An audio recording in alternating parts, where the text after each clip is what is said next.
تالت فيديو من سلسلة فيديوهات أكلة ب100. طيب ما في أكلات كتير ممكن نجيبها ب100 جنيه، لا دي أكلة فيها لحوم. فكرة سلسلة الفيديوهات بتاعتي دي بتبقى عبارة عن ايه؟ ان ب100 جنيه تاكلي بيها لحوم، في نفس الوقت ترمي معاكي كمية كبيرة تاكلوا وتشبعوا منها، واكلات جديدة ومختلفة شوية عن الاكل التقليدي. يعني بال100 جنيه دي بتعملي بيها أكلة كده حلوة ومختلفة وفي نفس الوقت طعمها حلو، يعني تعمليها لإفطار رمضان وانتي مطمنة.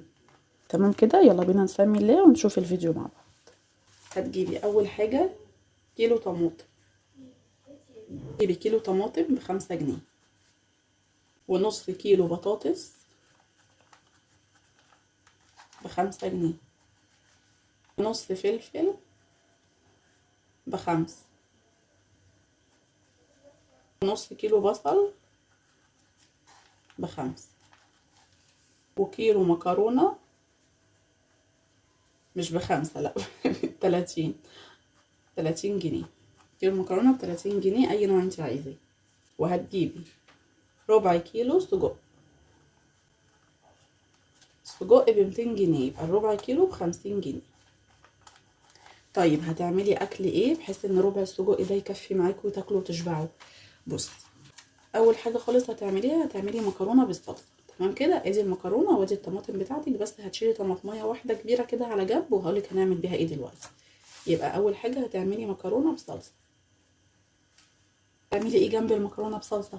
هتجيبي السجق ده هتقطعيه قطع صغيره كده، يبقى على قد العقلتين، يعني السجقيه الواحده اعمليها على 3 مرات. تمام كده.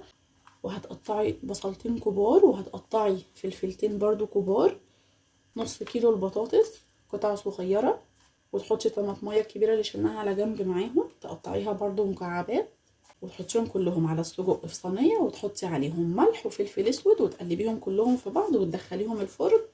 وبعد ما يستوي تشغلي عليها الشوايه كده تحمر وش السجق من فوق وبس كده.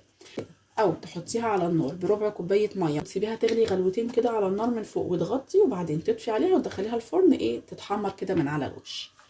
تمام كده، يبقى اكله النهارده هتبقى مكرونه بالصلصه زائد صينيه سجق. الطريقه دي حلوه جدا، انا بعملها على طول، بيبقى طعمها حلو جدا، وفي نفس الوقت كميه السجق بتبقى قليله شويه، وبتزودي معاها الخضار بيبقى شارب بقى من تتبيله السجق والدهون بتاعته، بيبقى الخضار اللي جنبيه احلى من السجق نفسه.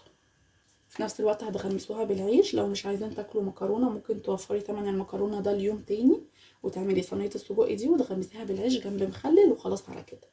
جربيها هتعجبك. وبس كده، وكده اكون خلصت معاكم فيديو النهارده. يا رب تكونوا استفدتوا من الفيديو، ولو استفدتوا ما تنسوش لايك وشير وسبسكرايب لقناه مامترين مكالمه على اليوتيوب عشان يوصل لكم اي فيديو جديد بنزله وتشوفوه قبل اي حد. السلام عليكم.